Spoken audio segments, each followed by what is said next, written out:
You ever notice how the loudest guy in the room is usually the most insecure? I'm not talking about confidence. I'm talking about the guy who needs everyone to know he's confident. The guy who can't just be strong. He's got to prove it every single day. And maybe that's you. Maybe you've been grinding yourself into the ground trying to be this thing, this alpha that the internet sold you. Chest out, never apologize, always dominate, show no weakness. And you know what? You're exhausted, because here's the truth nobody wants to say out loud. That version of masculinity, it's a performance, and performances don't build character. They burn you out. I've been there. I've watched good men destroy themselves trying to fit into a mold that was never designed for real life. It was designed for clicks, for outrage, for keeping you hooked on the idea that you're not enough, unless you're louder, harder, more aggressive than the next guy. But let me ask you something. When you think about the men you actually respect, the ones who shaped you, who you'd trust in a crisis, were they the loudest? Or were they the ones who didn't need to tell you who they were, because you could feel it? That's what we're unpacking today. The difference between performing strength and possessing it. Because real strength, it doesn't announce itself. It doesn't need validation. It doesn't perform for an audience. It just is. And if you've been chasing the wrong version of this, if you've been trying to become someone you're not because the internet told you that's what a man looks like, I want you to know something. You're not broken. You're not weak. You're just tired of lying to yourself. And that is where real change begins. Over the next 10 blocks, we're going to dismantle the myth. We're going to talk about what strength actually looks like when nobody's watching. We're going to get into the discipline, the restraint, the quiet power that builds empires, not egos. This isn't about being soft. This isn't about giving up. This is about becoming dangerous in a way that doesn't need a spotlight. If you're looking for solid ground, if you're ready to stop performing and start being, then you're in the right place. Subscribe, stay with us, because what we're building here isn't for everyone, but it might be exactly what you need. Let's get to work. So let's talk about how we got here, because the alpha thing, it didn't just appear out of nowhere. It's a response, a reaction to something real, but it got twisted into something toxic. For a long time, men were told to shrink, be softer, be less, apologize for taking up space. And a lot of guys, they felt that. They felt emasculated, confused, like the world didn't want them anymore. And then, the pendulum swung the other way. Suddenly, the internet was flooded with this hyper-masculine rebranding. Be alpha, be dominant, never show emotion, treat every interaction like a competition, and if you're not winning, you're losing. It felt like a lifeline, didn't it? Finally, someone was saying it's okay to be a man again, to be strong, to take charge.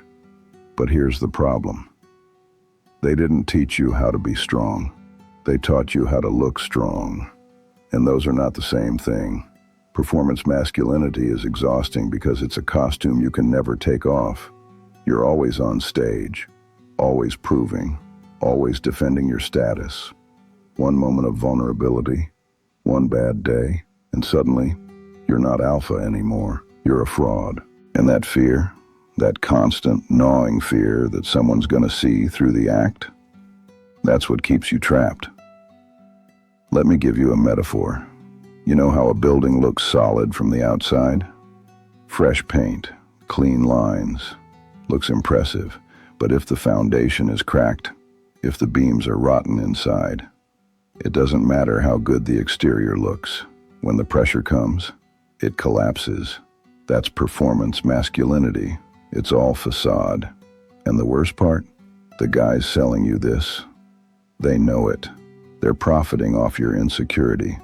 They're telling you that you're not enough, so they can sell you the solution. But real strength doesn't come from a program. It doesn't come from mimicking someone else's life. It doesn't come from dominating every room you walk into. It comes from doing the hard, quiet work nobody sees. It comes from restraint, from discipline, from knowing who you are and not needing anyone else to validate it. And I know that sounds less exciting than the alpha pitch. It doesn't promise you instant results or a crowd of people bowing down. But here's the thing. It actually works, and it lasts. So if you've been stuck in the performance, if you've been chasing the wrong thing, don't beat yourself up. You were responding to something real. You just got sold the wrong map. But we're gonna fix that. Starting now. Let's clear something up. The word alpha, it didn't start as a self-help gimmick. It came from animal behavior research, wolves specifically. The idea was that the strongest, most dominant wolf led the pack through aggression and intimidation. And for years, that's what we believed. But then, the scientist who coined the term, he spent the rest of his career trying to undo it because he realized he got it wrong. What he'd been studying weren't natural wolf packs. They were wolves in captivity, stressed, disorganized, forced into artificial hierarchies. And yeah, in that environment, the most aggressive one took control. But in the wild, in real wolf packs, the alpha isn't the biggest bully. It's the father, the leader, the one who protects, who makes decisions, who carries the weight so the others don't have to. It's not about dominance, it's about responsibility. And that is what got lost in translation. Somewhere along the way, we took a concept about leadership and protection and turned it into a competition about who can be the loudest, the most reckless, the most emotionally detached. We turned strength into performance art. But real leadership, real strength, it doesn't look like a TikTok influencer screaming about cold showers and Lamborghinis. It looks like a man who shows up, who keeps his word, who does the right thing even when nobody's watching. It's the guy who doesn't need to tell you he's in charge, because his actions already did. Think about it. The best boss you ever had. Did he spend all day reminding you he was the boss? Or did he just handle things quietly, competently, with respect? The strongest man in your family, was he the one shouting about how tough he was? Or was he the one who fixed the problem, carried the burden, and never made it about himself? That's alpha. That is what the word was supposed to mean. But the internet doesn't profit off that. There's no viral video in "be responsible and do your job." So instead they sold you a caricature, a cartoon version of masculinity that has more in common with a WWE character than a real man. And the damage, it's real. Because now we've got a generation of guys who think strength means never apologizing, never admitting fault, never showing care or compassion, because that's beta. But let me tell you something. A man who can't admit when he's wrong, that's not strength. That's fragility. A man who can't show love to his kids because he's afraid of looking soft, that's not alpha. That's broken. Real strength is quiet. It's steady. And it doesn't need your applause. Let's keep going. You know what peacocking is, right? It's when a bird spreads its feathers, makes itself look bigger, more colorful, more impressive, all to attract attention. And that's fine for a bird. But men aren't peacocks. And the problem with modern alpha culture is that it's turned masculinity into a constant mating display. A never-ending performance where you're always trying to prove you're the most impressive guy in the room. And brother, that is exhausting. Because here's the thing. Peacocking doesn't build anything. It just burns energy. You're posting gym photos. You're talking about your grind. You're dropping hints about how much money you make, how many women want you, how unbothered you are by everything. And meanwhile, inside, you're falling apart. Because the truth is, the more you have to tell people who you are, the less certain you are yourself.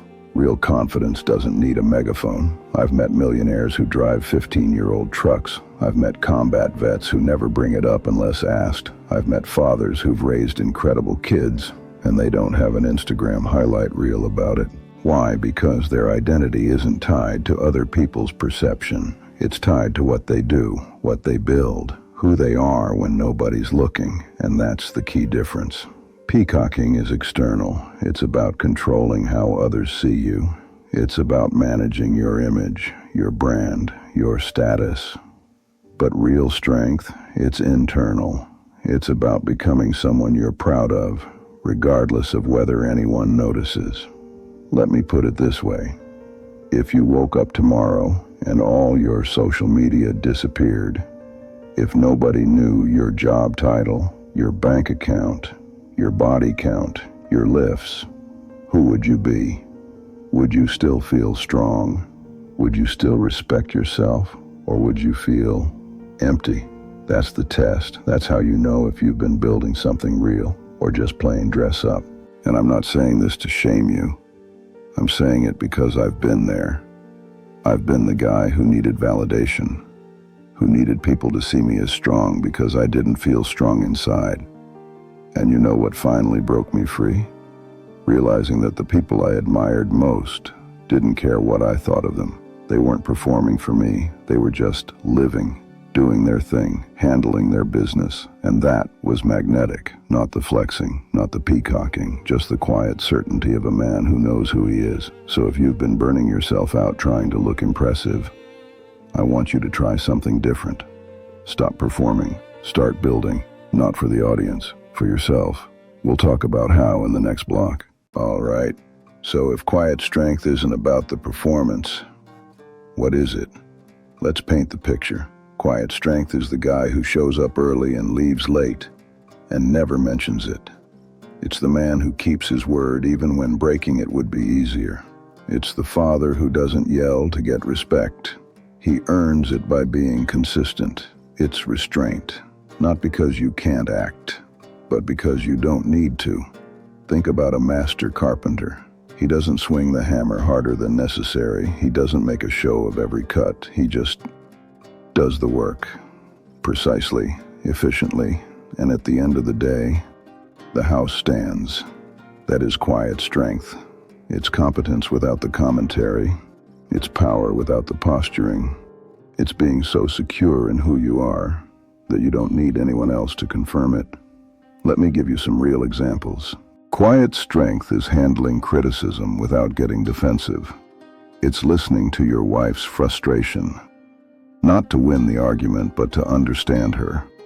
It's admitting when you're wrong, because your ego isn't so fragile that "I'm sorry" destroys you. Quiet strength is walking away from a fight you could win, because you don't need to prove anything. It's controlling your temper when your kid pushes every button you have, because they need you to be the adult, not another child. It's working a job you don't love, without complaining every day, because you're a man who honors his commitments. See, loud strength says, "Look at me. I'm tough. I'm unbothered. I'm alpha." But quiet strength says nothing. It just handles it. And here's what nobody tells you. The loudest guys, they're afraid. They're afraid you'll see the cracks. They're afraid of being exposed.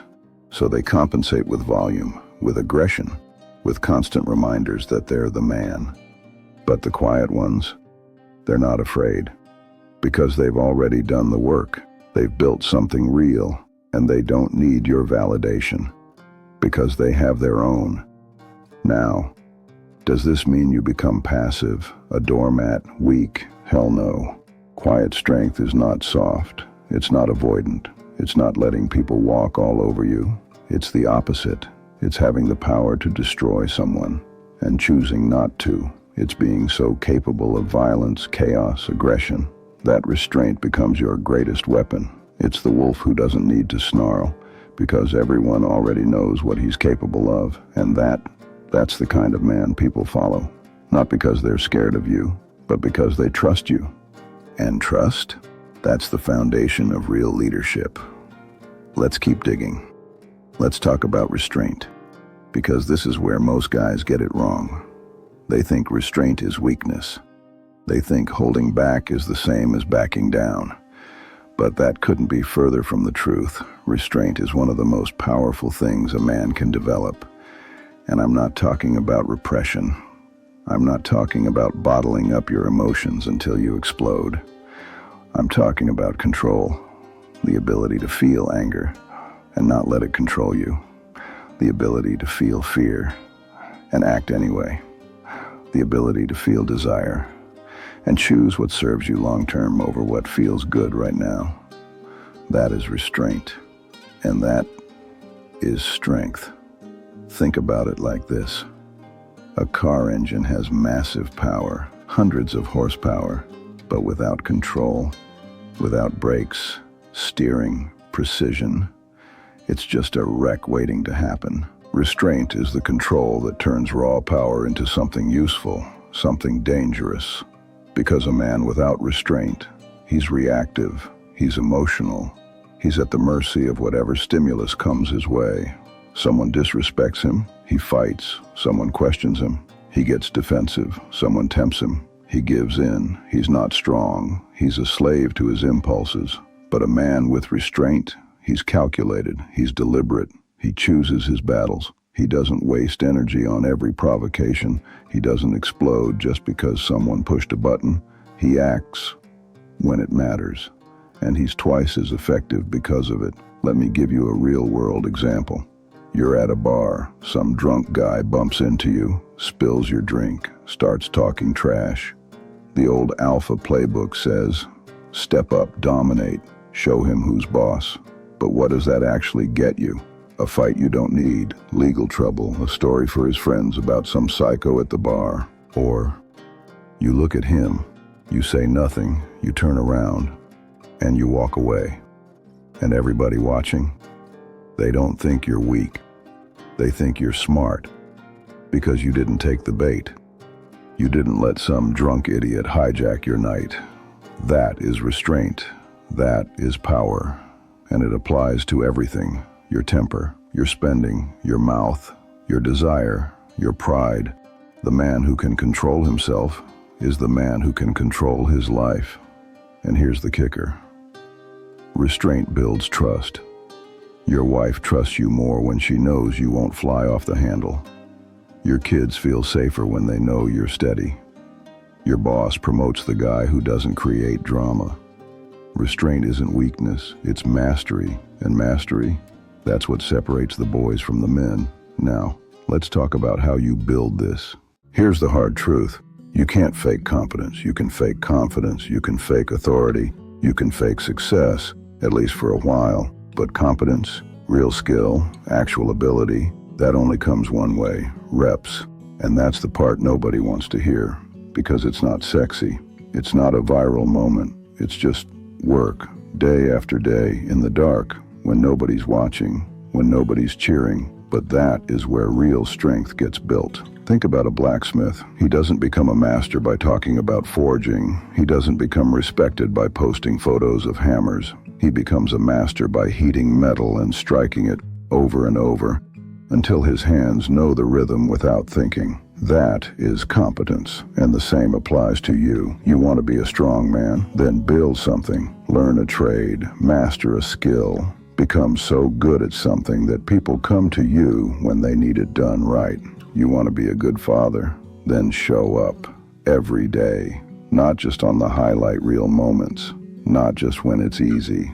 Show up when your kid is crying at 2 a.m. Show up when they're being difficult. Show up when you're exhausted. That's how you build competence. You want to be a man of integrity, then keep your word every time, even when it costs you, even when nobody would know if you didn't, because competence isn't about what people see, it's about what you do. And here's the beautiful part.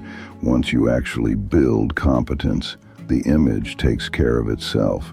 You don't need to post about your discipline. People will see it. You don't need to brag about your work ethic. People will feel it. You don't need to announce that you're a man of your word. They'll already know, because competence has a presence. It's magnetic. It's undeniable. But the order matters. If you chase the image first, you'll always be performing, always proving, always insecure. But if you chase competence first, The respect comes naturally. The confidence comes naturally. The strength comes naturally.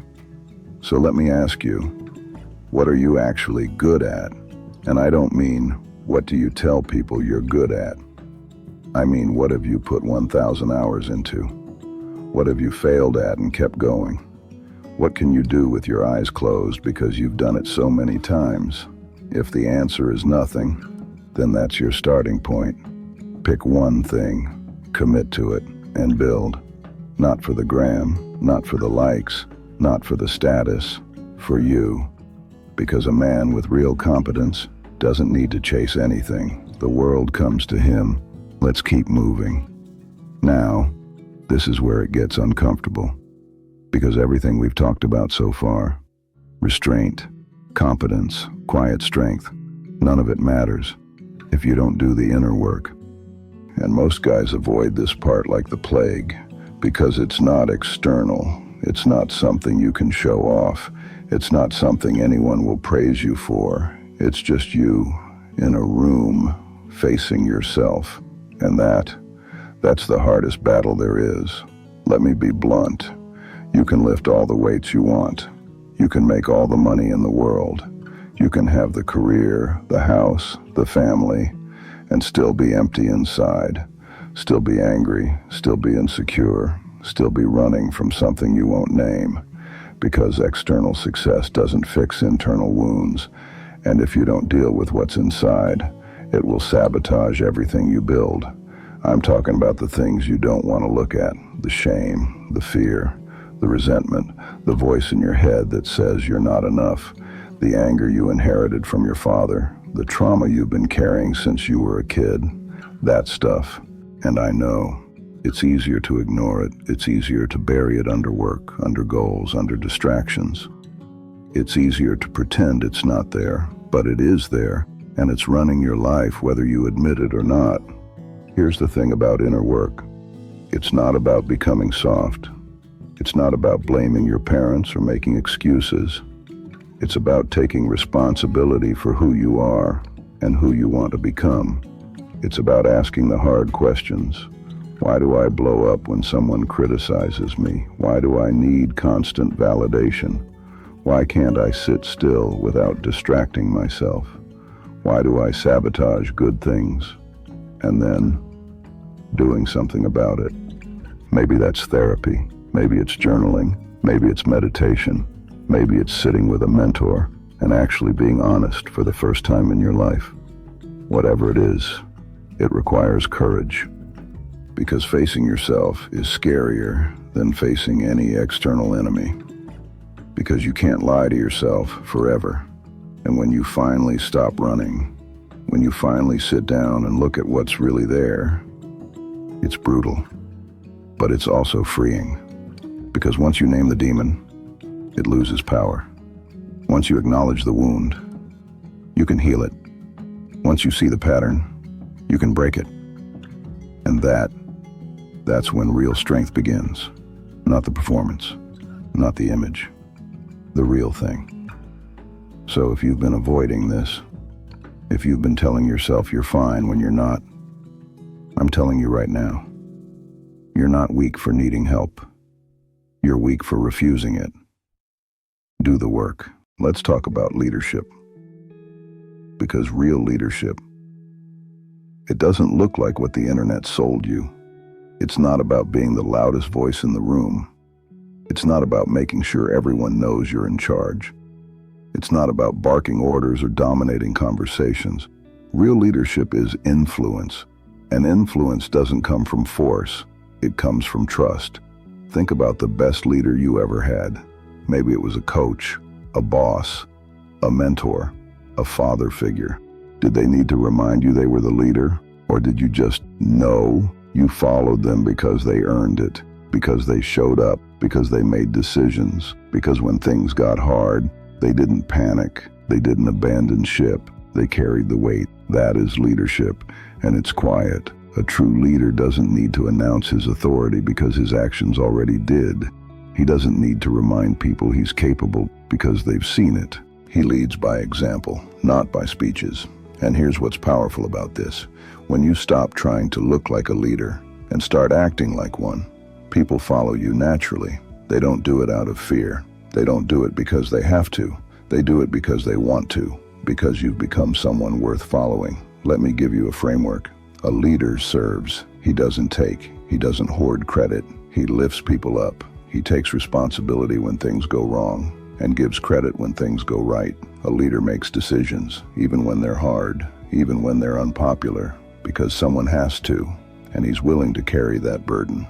A leader stays calm when everyone else is panicking, when chaos is erupting. He's the anchor, the steady hand, the voice of reason. And a leader sacrifices. He puts the mission, the family, the team ahead of himself, not because he's a martyr, but because that's what real strength looks like. You see the pattern here? None of this is loud.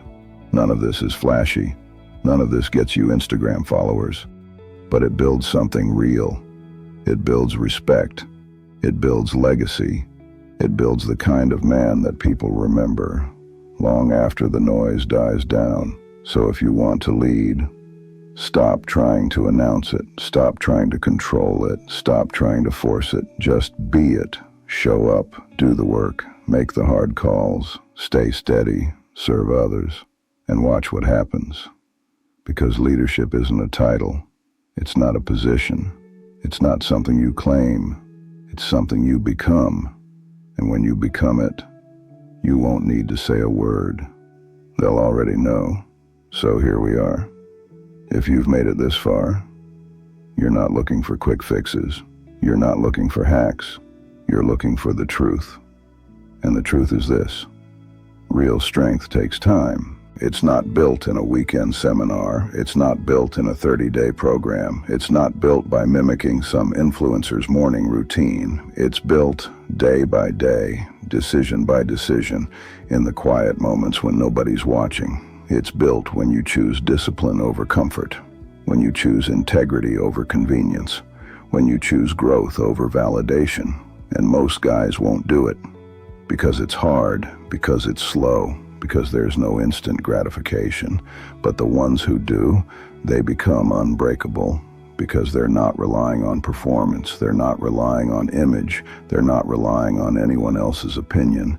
They've built something real, something internal, something that can't be taken away. And that is the goal. Not to be the loudest, not to be the most impressive, not to be alpha, just to be solid, to be steady, to be a man you're proud of, regardless of who's watching. Because at the end of the day, the only person you have to face in the mirror is you. And if you can look yourself in the eye and respect what you see, then you've won. Everything else is just noise. So let me leave you with this. Stop chasing the performance. Stop trying to prove you're strong. Stop exhausting yourself trying to be something you're not. Just build. Build competence. Build restraint. Build discipline. Build character. Do it quietly. Do it consistently. Do it for yourself. And over time, you'll become the kind of man people gravitate toward. Not because you demanded it. Not because you performed. But because you earned it. And that is real strength. Not the kind that screams, the kind that doesn't have to. So, what's your next move? Are you going to keep chasing the image, or are you going to start building the real thing? The choice is yours. And if this resonated with you, if you're tired of the performance and ready to do the real work, I want to hear from you. Drop a comment below. Tell me where you're at, what you're struggling with, what you're committed to changing. Because this community, it's for men who are serious, men who are done with the games, men who want to build something that lasts. So subscribe, stay with us, and let's do this the right way. See you in the next one.